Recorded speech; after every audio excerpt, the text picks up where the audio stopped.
Math is reality. But DJI isn't done yet, because fellow YouTuber Sean Hufford also did some observations with his drone, Link 7.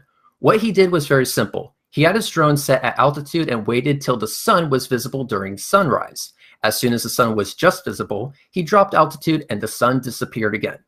The geometry of a spherical Earth predicts that this would be the case, and when it was tested, it turned out to actually be the case.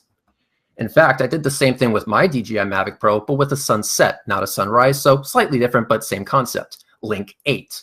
When my Mavic Pro gained altitude, the sun that had already set came back into frame, and you could watch it set again. You know, as predicted by the round Earth model, winky face, winky face, winky face. That observation was done between 5 and 400 feet.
When my Mavic Pro gained altitude, the sun that had already set came back into frame, and you could watch it set again.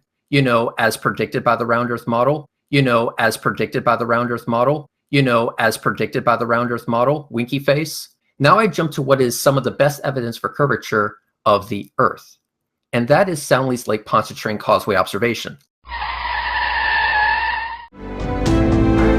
Math is reality.